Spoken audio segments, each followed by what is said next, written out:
Alors, nous sommes dans la série Les défis de vivre ensemble dans l'Église et nous allons aujourd'hui euh, avoir comme thème l'immaturité spirituelle. L'immaturité spirituelle. On va lire le texte ensemble. On est toujours dans 1 Corinthiens. On va lire le texte ensemble et je vais souligner quelques éléments que nous allons revisiter pendant notre temps ensemble.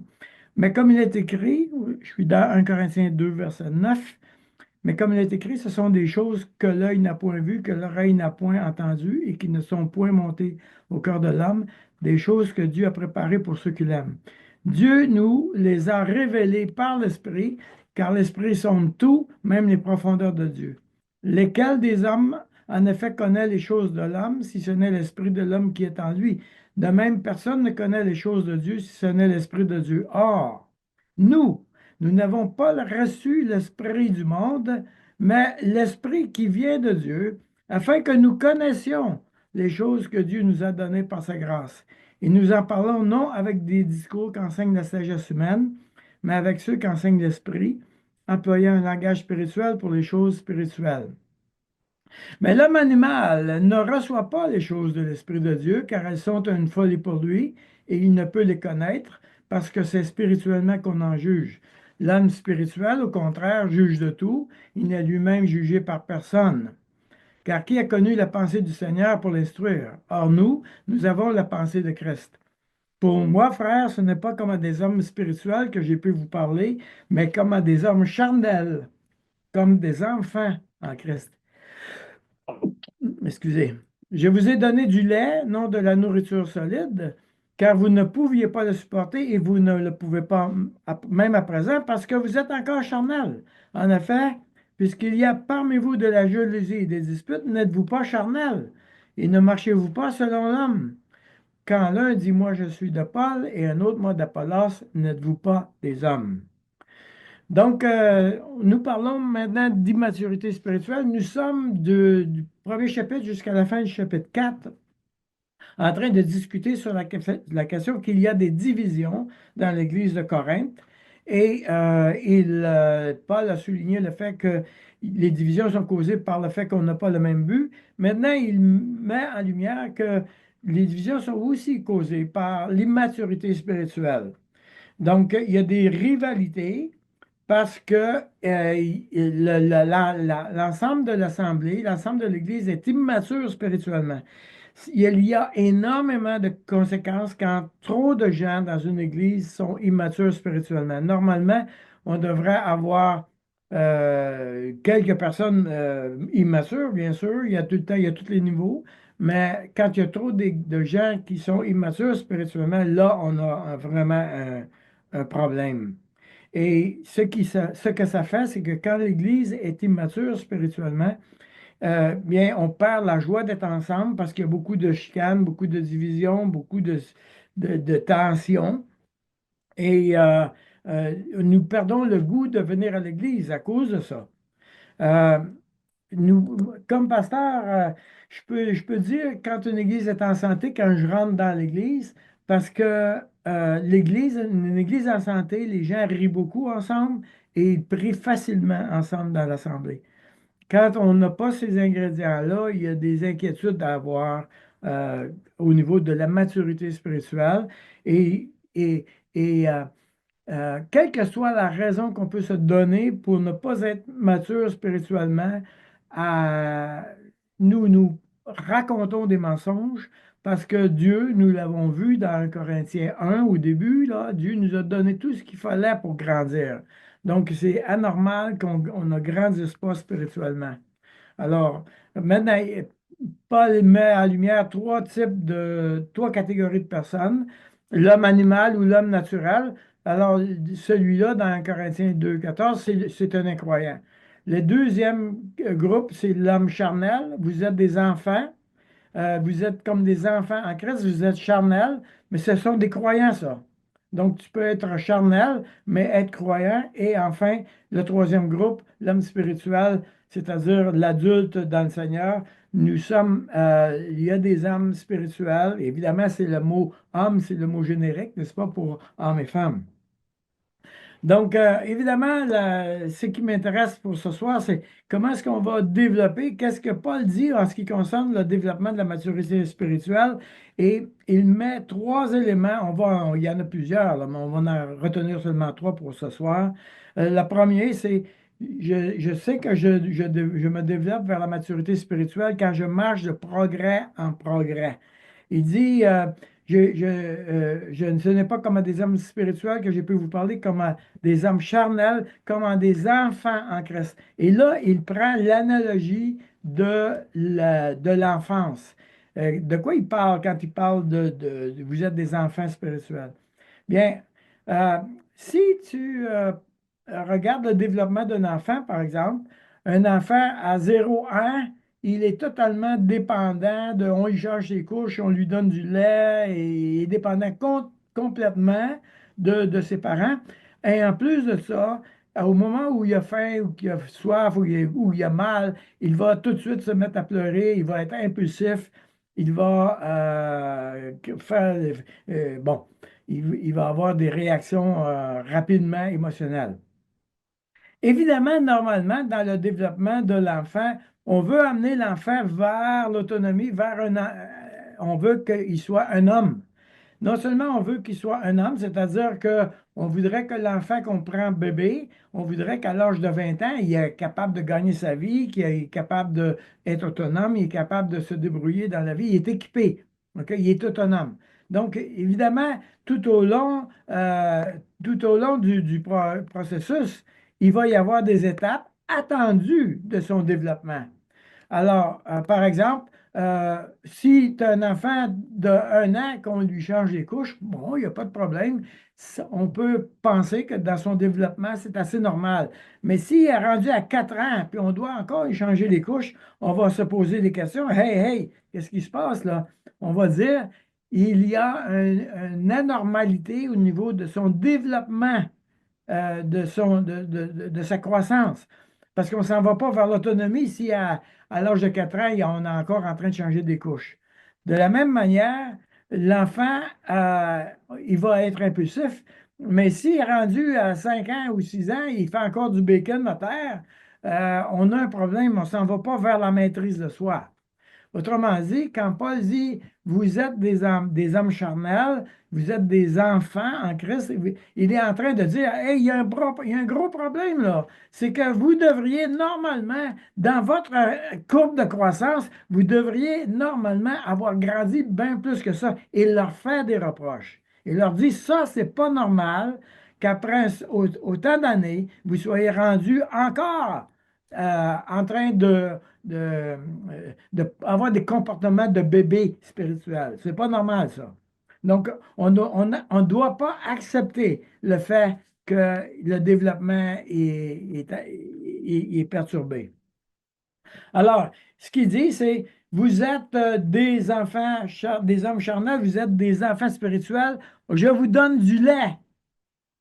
Je suis obligé de vous donner du lait. Autrement dit, vous n'êtes pas capable de recevoir des doctrines, vous n'êtes pas capable de comprendre les doctrines de la foi. Je suis obligé de vous parler que Jésus vous aime, puis qu'il est mort pour vos péchés. Ouais, wow, ça va faire ça. Et à un moment donné, il faut aller plus loin, là. Es-tu capable d'expliquer la Trinité? Es-tu capable d'expliquer le salut? Es-tu capable d'expliquer pourquoi est-ce qu'on parle de la justification par la foi? On a des problèmes si on est encore, après plusieurs années dans le Seigneur, en train de donner seulement du lait. Il dit, vous ne pouvez pas le supporter même maintenant. Je peux vous dire, mes amis, que quelquefois, vous savez, le monde anglophone, leur héritage spirituel, leur héritage évangélique est beaucoup plus développé que nous au niveau francophone. Euh, alors, c'est vraiment fascinant. Quand je prends une prédication, si je veux prendre une prédication d'un pasteur anglophone et que je voudrais la donner à l'Église, très souvent, je suis obligé de la morceler en 2 ou 3 fois parce que mon auditoire ne sera pas capable de l'apprendre. On a besoin de se développer spirituellement, puis on a besoin de développer euh, nos compétences et notre autonomie spirituellement. Et il dit le symptôme, Le symptôme qu'il y a que vous êtes encore enfant, c'est que vous avez des jalousies et des disputes. Vous savez, quand le pasteur ou les leaders de l'Église passent leur temps à régler des problèmes dans l'Église, là, on n'avance pas loin, là. Ça va pas notre, ça va pas notre affaire. Et c'est pas normal qu'on passe notre temps à traiter les disputes dans l'Église. Il peut en avoir, bien sûr, mais quand les pasteurs et les dirigeants sont constamment en train d'éteindre des feux, on a un problème. Inversement, il dit, l'homme spirituel, lui, il juge de tout. C'est-à-dire qu'il est capable de discerner qu'est-ce qui est bien, qu'est-ce qui est mal par rapport à la parole de Dieu.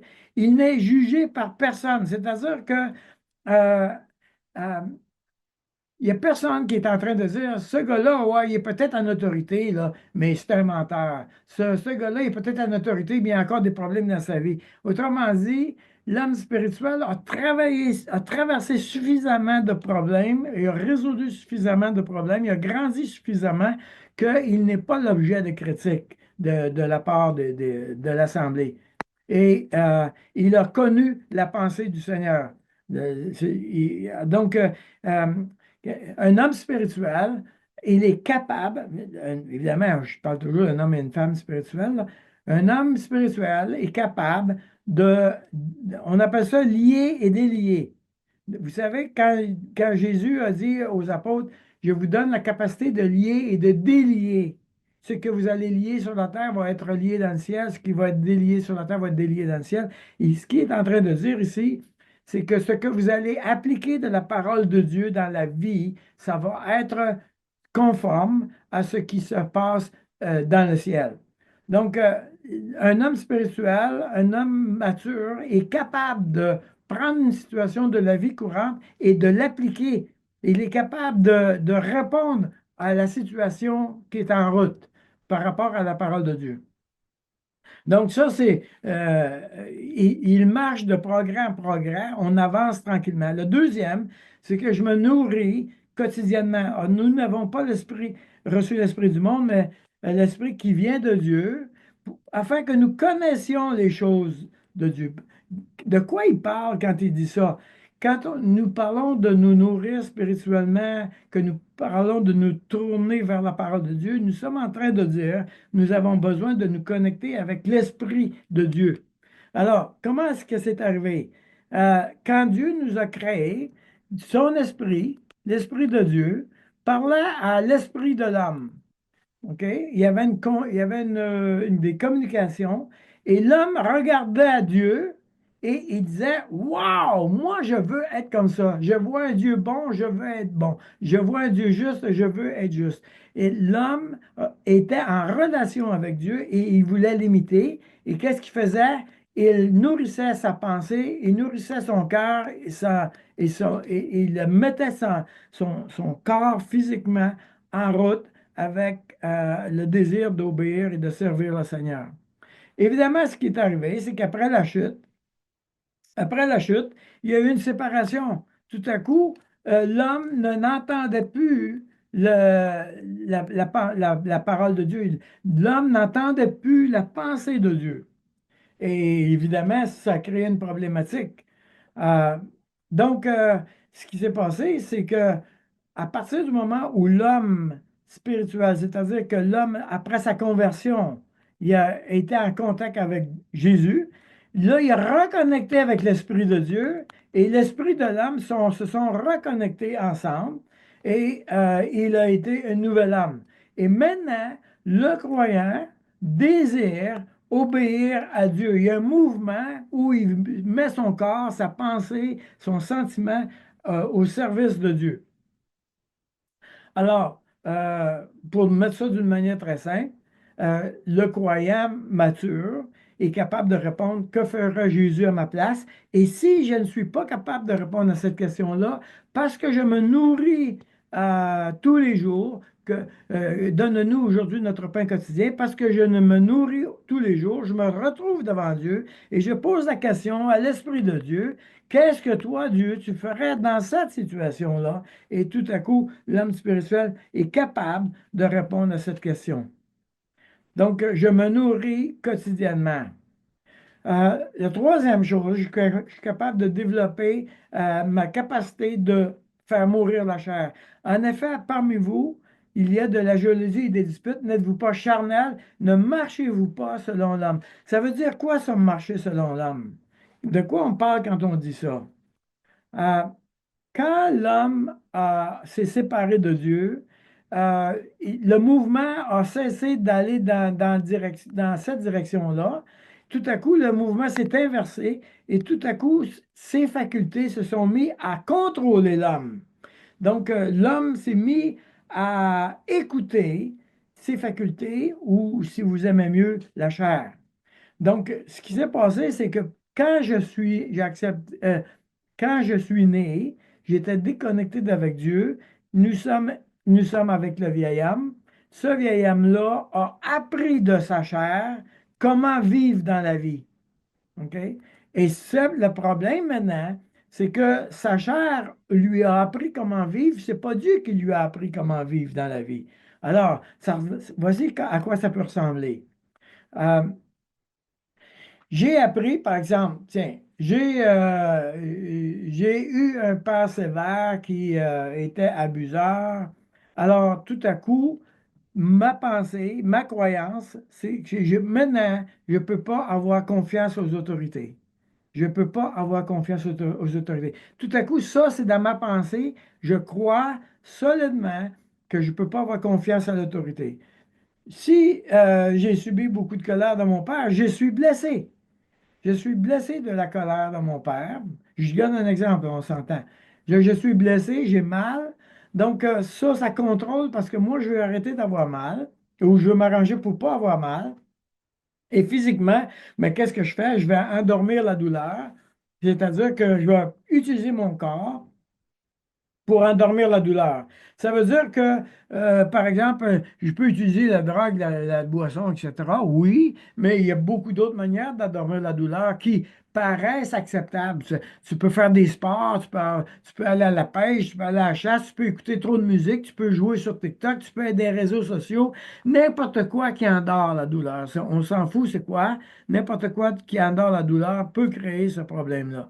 Ce que ça fait, c'est que maintenant, ça contrôle ma vie. C'est-à-dire que quand je me retrouve avec une autorité qui ne fait pas mon affaire, bien là, tout à coup, je réagis négativement et c'est ma chair qui contrôle ma vie parce que je ne veux pas avoir confiance aux autorités. Donc, nous avons besoin de faire mourir la chair. C'est pour ça que la Bible a dit, si vous vivez selon la chair, vous mourrez, mais si par l'esprit, vous faites mourir les actions du corps, vous vivrez. OK? Donc, évidemment, on s'entend que là, je ne vous enseignerai pas comment faire mourir la chair ce soir. On n'a pas de temps pour ça. Mais je veux vous dire que ça existe. Si vous voulez pousser la question sur la chaîne recours, la chaîne avec laquelle on travaille maintenant, dans la liste de lecture, la guérison de Dieu, les vidéos 2 et les vidéos 7 vont vous parler de ce que je viens de vous parler, là, de la théologie de la chair, comment faire mourir la chair, etc. Vous allez avoir cette information-là. Ce sont des outils, ce sont des équipements. C'est à vous de prendre la responsabilité, vous responsabiliser et d'aller vers ces outils-là. Maintenant, ceci étant dit, je ne sais pas comment tu vis ça, tout ce que je viens de te dire, parce que là, j'ai déboulé pas mal d'affaires. Rappelons-nous que le salut vient de Dieu. C'est pas, c'est nous, on est totalement impuissants face aux problèmes qu'on est en présence. Je suis impuissant par rapport à mon immaturité. Je suis impuissant par rapport à ma capacité de me connecter avec Dieu. C'est Dieu qui doit m'aider. Je suis impuissant de faire mourir la chair. Sans moi, vous ne pouvez rien faire. Sans moi, vous ne pouvez rien faire. C'est l'image du cep et du serment ici, dans Jean 15, verset 5. Donc, reconnectons-nous avec Dieu, demandons à Dieu. Nous avons eu notre salut dans le sens qu'on a été sauvés. Un jour, on a dit à Dieu, prends notre vie. Mais ça continue, cette affaire-là. Dieu doit continuer de me sauver. Alors, Seigneur, viens à mon secours. Ce que je viens de faire avec vous, c'est de vous initier uniquement de vous expliquer que ça existe, mais ceci, il y avait quelque chose que je veux que vous reteniez, c'est n'acceptez pas de rester stagnant, n'acceptez pas de rester immature spirituellement, avancez, dites à Dieu, je renonce au fait que je me suis endormi spirituellement, que je suis plafonné, et maintenant je veux recommencer avec toi. Viens à mon secours, Seigneur. Alors que Dieu nous accompagne, que Dieu nous aide et que Dieu vienne à notre secours.